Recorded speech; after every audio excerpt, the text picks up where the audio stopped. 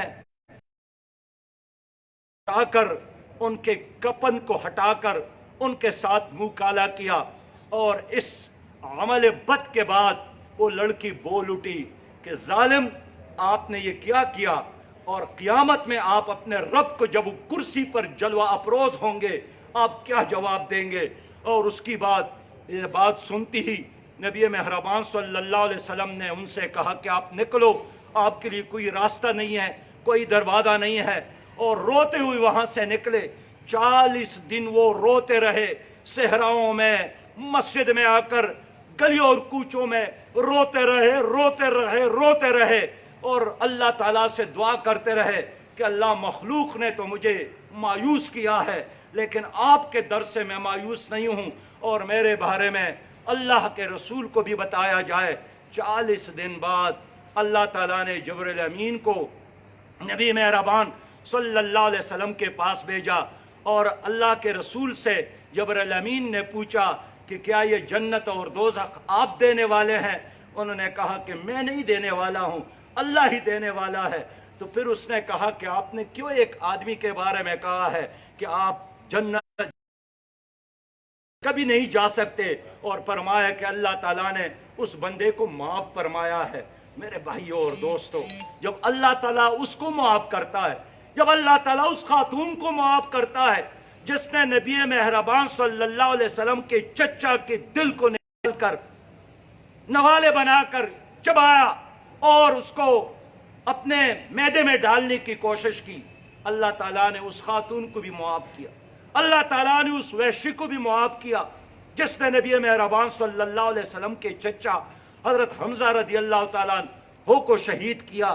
اللہ تعالیٰ ضرور ہر بندے کو معاف کرتا ہے، صبح اور شام انتظار میں رہتا ہے، اور خاص کر رات کے وقت تو وہ اول آسمان کے قریب آ کر انسان کو آواز دیتا ہے کہ جنہوں نے اپنے اعمال کے نتیجے میں آگ کو بھڑکایا ہے اس کو بجھانے کی کوشش کرے اور میرے گود میں آ جائے۔ میرے بھائیوں اور دوستوں، نبی مہربان صلی اللہ علیہ وسلم کے صحابی ہے، بہت مشہور صحابی ہے، بہت عظیم صحابی ہے، حضرت کعب بن مالک رضی اللہ تعالیٰ عنہ جنگ تبوک میں شریک نہیں ہو سکے، اور جنگ تبوک کے بارے میں آپ جانتے ہیں کہ اللہ تعالیٰ نے مدینہ کے لوگوں کو کہ ان کا جو واحد فصل تھا وہ ان کا کھجور کا فصل تھا، ایک طرف کھجور کا فصل تیار اور دوسرے طرف اس زمانے کی سپر طاقت کے ساتھ اعلان جنگ، اور نبی مہربان نے حکم دیا کہ بس نکلو، انفروا خفافا وثقالا، ہلکے ہو یا بجل، اللہ کے راستے میں نکلو۔ حضرت کعب بن مالک نے دونٹیاں خریدی تھی اس جنگ میں اور جہاد میں شرکت کے لیے، لیکن آج کل کر کے سستی اور کاہلی کی وجہ سے وہ شریک نہیں ہو سکے۔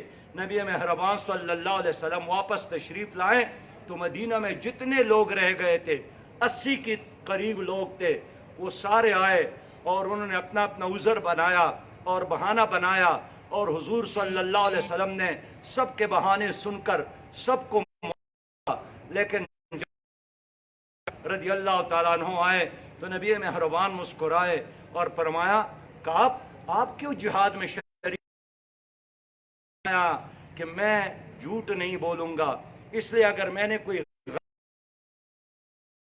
تراشا اور آپ کے سامنے رکھا بھی تو اللہ وحی کے ذریعے آپ کو سب کچھ بتائے گا۔ میں بالکل تیار تھا، میرا کوئی عذر نہیں ہے، میری دونٹیاں تیار تھی، لیکن سستی اور کاہلی کی وجہ سے بس میں شریک نہیں ہو سکا، اور اللہ کے رسول نے باقیوں کو تو چھوڑا لیکن ان 3 صحابیوں کو کہا، فرمایا، حکم دیا کہ آپ گھر پہ رہے۔ کعب بن مالک بھی گھر جاتے ہیں۔ 40 دن گزر گئے، سوشل بائی کاٹ ہوا، کوئی سلام لینے والا، دعا قبول کرنے والا، ہاتھ میں لانے والا، حال پرسی کرنے والا نہیں ہے۔ اتنا تنگ ہو گیا کہ ایک دن نکلتے ہیں، اپنے چچیرے بھائی سے پوچھتے ہیں کہ میرے بھائی، کیا میں حضور صلی اللہ علیہ وسلم سے محبت نہیں کرتا ہوں؟ کیا میں منافق ہوں؟ کیا میں اللہ اور اللہ کے رسول کا شدائی نہیں ہوں؟ انہوں نے کوئی جواب نہیں دیا۔ پھر سوال کیا اور اتنا ہی جواب ملا کہ اللہ جانتا ہے اور اللہ کے رسول جانتا ہے۔ ایسے میں عیسائی بادشاہ نے ان کو ایک خط بھیجا کہ میرے پاس آنا، تمہارے باس اور تمہارے آقا نے تمہارے ساتھ بہت برا سلوک کیا۔ وہ خط لے کر اس کو تندور میں ڈالا اور اپنے آپ کو ایک ستون سے باندھا، اور انہوں نے کہا کہ کعب، اب تو تمہارے لیے کوئی راستہ نہیں ہے، کوئی تمہارا عذر قبول کرنے والا نہیں ہے۔ اپنے آپ کو باندھا، اور پھر نبی مہربان نے حکم بھیجا کہ اپنی بیوی سے بھی جدا ہو جاؤ۔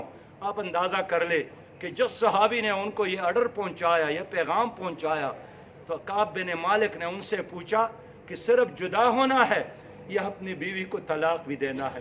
اس نے کہا کہ طلاق کا حکم تو نہیں ملا ہے لیکن جدا ہونا ہے۔ اور اس نے اپنی بیوی کو بلا کر اس کو حکم دیا کہ اپنے والدین کے پاس جانا، اس لیے کہ رسول اللہ صلی اللہ علیہ وسلم نے حکم دیا ہے۔ 50 دن گزر گئے، 50 دن روتا رہا، 50 دن آسمان کی طرف دیکھتا رہا، اور بالآخر اللہ تعالیٰ نے اس کا توبہ قبول کیا۔ اور ابو بکر رضی اللہ تعالیٰ عنہ کو جو پتہ چلا تو اس کے گھر کے قریب ایک پہاڑی پر چل کر اس نے اعلان کیا کہ کعب، تمہارا توبہ قبول ہوا ہے۔ اور وہ نبی مہربان کے پاس آتے ہیں، کیا کرتے ہیں؟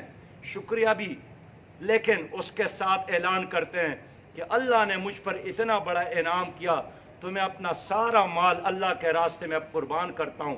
اور نبی مہربان نے فرمایا کہ آدھا مال قربان کرے۔ میرے پیارے بھائیوں اور دوستوں، میرے ساتھیوں، میں آپ سے یہی پوچھنا چاہتا ہوں کہ جو حق اور باطل کی کشمکش ہے، یہ جو کفر اور اسلام کی لڑائی ہے، یہ جو نیکی اور بدی کا شر ہے، یہ اس پہ ختم ہوا ہے؟ تبوک پہ، احد پہ، بدر پہ، یا آج بھی اسی طرح جاری ہے؟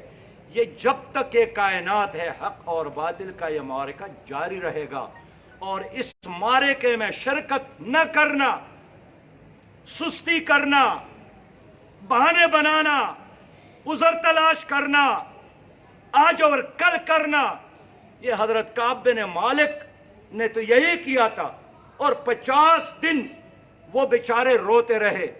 آج بھی ہمیں امید ہے کہ لیلۃ القدر ہے، لیکن نبی مہربان نے فرمایا کہ موقف ساعۃ فی سبیل اللہ خیر من قیام لیلۃ القدر عند الحجر الاسود۔ اللہ کے راستے میں اقامت دین کے لیے، اللہ کے غلبے کے لیے ایک لمحہ کڑا ہونا، ایک لمحہ کڑا ہونا، موقف ساعۃ فی سبیل اللہ خیر من قیام لیلۃ القدر عند الحجر الاسود، کہ جگہ بھی حجر اسود ہو، حرم ہو حرم، رات بھی لیلۃ القدر ہو ثابت شدہ، تو اس عبادت سے بھی یہ بہتر ہے کہ انسان اللہ کی دین کے غلبے کے لیے ایک لمحہ کڑا ہو۔ اس لیے جو لوگ مجھے سنتے ہیں، جو لوگ ہمیں دیکھتے ہیں، میں ان سے یہی کہنا چاہتا ہوں کہ اللہ کی دین کے لیے جدوجہد کرنا یہ اصل میں گناہوں کا کفارہ ہے۔ یہ نہیں ہے کہ شر غالب ہو، کفر غالب ہو، اس کا نظام غالب ہو، اس کا قانون غالب ہو، ان کی تعلیم غالب ہو، ان کی معیشت غالب ہو، ان کی لیڈرشپ غالب ہو، اور آپ مسجد کے کونے میں بیٹھ کر اللہ اللہ کرے۔ تم گوشہ نشینے میں خدا ڈھونڈ رہے ہو، وہ آتش نمرود میں رازدار بنے تھے۔ یہ داڑھی اور مسواک تو بھی اس کی سنت ہے، دانتوں کی شہادت سے بھی سرشار ہوئے تھے۔ تو میرے بھائیوں، توبہ یہ الفاظ کا نام نہیں ہے، یہ رویے میں انقلاب، یہ سوچ میں انقلاب، یہ اعمال میں انقلاب، یہ عبادات میں انقلاب، یہ تمناؤں میں انقلاب، یہ دعاؤں میں انقلاب، یہ آرزو میں انقلاب چاہتا ہے۔ تب پتہ چلتا ہے کہ یہ آدمی وہی ہے جس کا نصب العین مقصد حیات رضائی الہی کا حصول ہے۔ آپ کے ہر لفظ سے ظاہر ہو، آپ کی ہر ادا سے یہ چیز ظاہر ہو میرے بھائیوں اور دوستوں، اس لیے توبہ اور استغفار یہ تو انبیاء بھی کرتے تھے. اور دیکھیے یہ ایسا لازمی کام ہے کہ اللہ تعالیٰ نے خود ہی راستہ بتایا ہے. خیبر پختونخوا میں فائنانس منسٹر تھا. ایک آدمی نے آیا، وہ مجھے کہتے تھے کہ میرا یہ کام ہے. میں نے کہا درخواست لکھوں. انہوں نے کہا کہ میں درخواست نہیں لکھ سکتا ہوں، خود ہی درخواست لکھو، خود ہی منظور کرو اور خود ہی میرا کام کر دو. اللہ تعالیٰ نے بالکل ایسا ہی کیا ہے. کیا گناہ تو ہم کرتے ہیں، لیکن راستہ بتاتا ہے. کہ میرے آدم نے دعا کی تھی، ربنا ظلمنا انفسنا وان لم تغفر لنا وترحمنا لنکونن من الخاسرین. حضرت یونس علیہ السلام نے دعا کی تھی، لا الہ الا انت سبحانک انی کنت من الظالمین. اور یہ توبہ جو ہے یہ انسان اور بندے کا اپنا معاملہ ہے. میں عمرے پر گیا تھا، میں نے ایک افغان بوڑھے کو دیکھا تھا، کوئی 60-70 سال کی عمر، اس لیے کہ بال بھی سفید تھے، بہت کمزور تھا. لیکن میں نے دیکھا کہ مقام ابراہیم پر کھڑے ہیں، اور جس طرح اسکول میں استاد اپنے بچے اپنے شاگرد سے مرغا بناتے ہیں، انہوں نے بھی اپنے کان پکڑے ہیں اور کہتے ہیں کہ اللہ تعالیٰ مجھے معاف کریں. میں نے اپنے دونوں، اس سے جب میں آگے بڑھا، میں نے ایک پشتون فیملی دیکھی کہ جو غلاف کعبہ کے ساتھ کھڑے ہیں اور اللہ سے عجیب بات کر رہے ہیں. میں بھی آپ کو بتاتا ہوں کیا کہہ رہے تھے. غلاف کعبہ پکڑ کر کہتے ہیں، میرے رب، میرے ساتھ میری ماں ہے، اور ہمارے علاقے میں جب کوئی خاتون جرگے میں منت کے لیے لے جائیں کسی کے گھر، اللہ تعالیٰ قبول کرتا ہے، وہ معاف کرتا ہے. اس کا باپ بھی کیوں کسی نے نہ مارا ہو، لیکن میرے رب میں نے بھی اپنی ماں اپنے ساتھ لایا ہے اور آپ کے دربار پہ کھڑے، آپ کی چوکٹ پہ کھڑے ہیں. تو میرے رب، ہم بندے ہیں، ہم خواتین اور ماں اور بہن اور بیوی کے جرگے کے طور پر قبول کرتے ہیں، ہمارا یہ جرگہ قبول نہیں ہے. میں اپنی دعائیں بھول گیا اور میں سوچتا رہا کہ کس طرح دل کی اندر سے وہ اپنے رب کے ساتھ بات کرتا ہے. اس لیے میرے پیارے بھائیوں، جو استغفار ہے یہ رزق میں کوشادگی کا ذریعہ ہے، یہ بیماریوں سے نجات کا ذریعہ ہے، یہ پریشانیوں سے نجات کا ذریعہ ہے. خود حضرت نوح علیہ السلام کی الفاظ میں اس نے اپنی قوم سے یہی کہا تھا کہ فَقُلْتُ اسْتَغْفِرُوا رَبَّكُمْ إِنَّهُ كَانَ غَفَّارًا يُرْسِلِ السَّمَاءَ عَلَيْكُمْ مِدْرَارًا وَيُمْدِدْكُمْ بِأَمْوَالٍ وَبَنِينَ وَيَجْعَلْ لَكُمْ جَنَّاتٍ وَيَجْعَلْ لَكُمْ أَنْهَارًا. اے میری قوم، توبہ کرو، استغفار کا راستہ اختیار کرو. تمہاری اوپر رحمت کی بارشیں، تمہاری معیشت، تمہاری افرادی قوت، تمہاری اریگیشن اور تمہاری باغات میں اللہ تعالیٰ برکت ڈالے گا. لیکن توبہ کرو، توبہ کرو، توبہ کرو، توبہ کرو، توبہ کرو.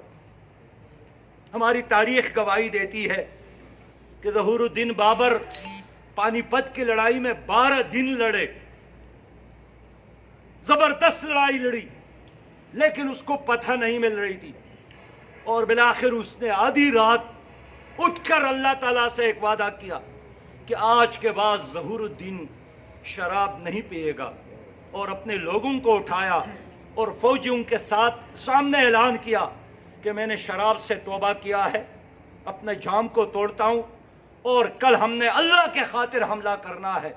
اور پوری فوج میں، پوری قوم میں ایک نیا جوش اور ولولہ آیا، اور اللہ تعالیٰ نے بر صغیر کے زمین پر مسلمانوں کے لیے راستے کھول دیے. آج بھی ہمارے لیے کیا راستہ ہے؟ انفرادی مسائل کا راستہ بھی توبہ ہے. اور یہ جو توبہ ہے، توبہ اور استغفار، یہ صرف مصیبت کے وقت نہیں ہے. مومن کا شان یہی ہے کہ جب خوشی مل جائے شکر کرے اور استغفار کرے، اور تکلیف میں بھی شکر اور استغفار. یہ جو بڑی صورت ہے قرآن کریم کا، اذا جاء نصر اللہ والفتح ورأيت الناس يدخلون في دين الله افواجا فسبح بحمد ربک واستغفرہ انہ کان توابا۔ وہ تواب کی طرف سے اعلان ہے، رب کی طرف سے اعلان ہے کہ جب فتح مل بھی جائے اور جوق در جوق لوگ اسلام میں داخل ہونا شروع ہو جائے تو تکبر نہ کرنا، غرور نہ کرنا۔ یہ تمہاری تلوار اور تمہارے اسلحے اور تمہاری جم غفیر کا اور صلاحیت کی وجہ نہیں ہے، میری وجہ سے ہے، اس لیے استغفار کرنا، استغفار کرنا۔ بس میرے پیارے بھائیوں اور دوستوں، ہم اسلامی تحریک کے کارکنان، ہمارے لیے اور راستہ کیا ہے؟ ہمارے لیے ایک رسی ہے اور وہ اللہ کی رسی ہے۔ ہمارے لیے ایک ہی سہارا ہے اور وہ اللہ تعالیٰ کا سہارا ہے، اور اس سہارے کو حاصل کرنے کے لیے، رحمت کے اس دروازے کو کھولنے کے لیے توبہ اور استغفار ہی واحد راستہ ہے۔ ایک آدمی نے آ کر عرض کیا نبی مہربان صلی اللہ علیہ وسلم کی خدمت میں کہ میرا ماں باپ آپ پر قربان ہوں، میں بہت زبان دراز ہوں اور میری زبان کی وجہ سے میرے رشتہ داروں کو تکلیف ہوتی ہے، میں زبان دراز ہوں۔ نبی مہربان نے فرمایا خدا کے بندے تو استغفار شروع کرو، اور میں بھی دن میں 100 بار استغفار کرتا ہوں۔ اس لیے یہ کامیابیوں کی چابی ہے، سرور اور سکون کا راستہ ہے، خوشحالیوں کا راستہ ہے۔ استغفار کا مطلب یہی ہے کہ آپ ایک رب ذوالجلال کی خدائی کو مانتے ہیں، اس کی طاقت کو مانتے ہیں، اس کے ربوبیت کو مانتے ہیں۔ آپ کو اندازہ ہے کہ وہ سمیع بصیر ہے، آپ کو یقین ہے کہ وہ لطیف خبیر ہے۔ تو اس سمیع بصیر اور لطیف خبیر اور رحمان اور رحیم اور کبیر کے ساتھ رابطے کا ایک ہی ذریعہ ہے، وہ توبہ ہے، استغفار ہے۔ آپ رات کے اندھیروں میں توبہ کریں اور دن کے روشنیوں میں۔ وہ دیکھتا بھی ہے، وہ سنتا بھی ہے۔ ایک بادشاہ اپنے غلام کو ڈھونڈ رہا تھا اور ان سے بھاگ گیا۔ بڑے کوشش سے جب وہ گرفتار ہوا تو ان سے پوچھا آپ کہاں گئے تھے؟ اس نے جواب دیا میں ایک اور بادشاہ کے پاس گیا ہوں۔ اس نے کہا مجھ سے بہتر کون ہے؟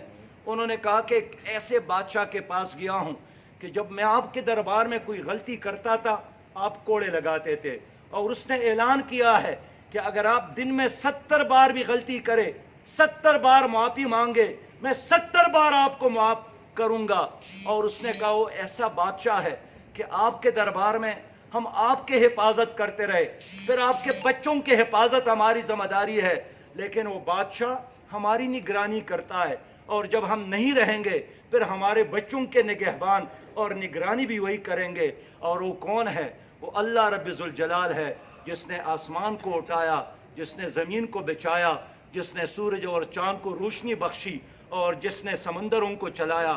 اس رب کریم آپ کی طرف دیکھ رہا ہے۔ اس لیے آج کا لمحہ اللہ تعالیٰ ہمیں توبۃ النصوح نصیب فرمائے۔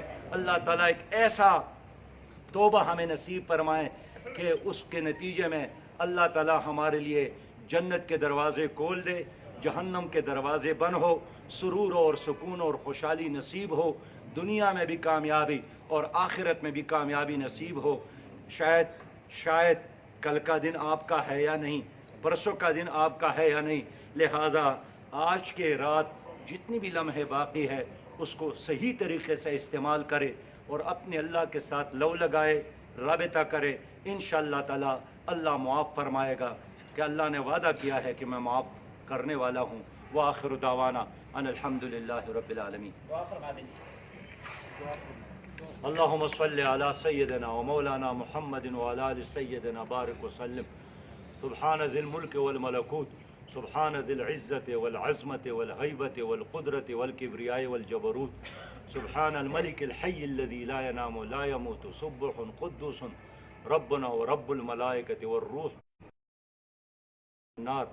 اللہم انک عفو کریم تحب العفو فاعف عنا، ربنا اخرجنا من ظلمات الوہم واکرمنا بنور الفہم، وافتح علینا ابواب فضلک ویسر لنا خزائن علمک، سبحانک لا علم لنا الا ما علمتنا انک انت العلیم الحکیم۔ رب یسر ولا تعسر وتمم بالخیر یا فتاح وبک نستعین۔ اللہم ارنا الحق حقا وارزقنا اتباعه وارنا الباطل باطلا وارزقنا اجتنابه. ربنا لا تؤاخذنا إن نسينا أو أخطأنا علينا إسرا كما حملته على الذين من قبلنا. ربنا ولا تحملنا ما لا طاقة لنا به واعف عنا واغفر لنا وارحمنا أنت مولانا فانصرنا على القوم الكافرين. ربنا آتنا في الدنيا حسنة وفي الآخرة حسنة وقنا عذاب النار. ربنا تقبل منا إنك أنت السميع العليم. لا إله إلا الله الحليم الكريم. سبحان الله رب العرش العظيم. الحمد لله رب العالمين. أسألك موجبات رحمتك وعزائم مغفرتك والغنيمة من كل بر والسلامة من كل إثم. لا تدع لنا ذنبا إلا غفرته ولا هما إلا فرجته ولا حاجة هي لك رزا إلا قضيت يا أرحم الراحمين. ربنا تقبل منا إنك أنت السميع العليم الرحيم.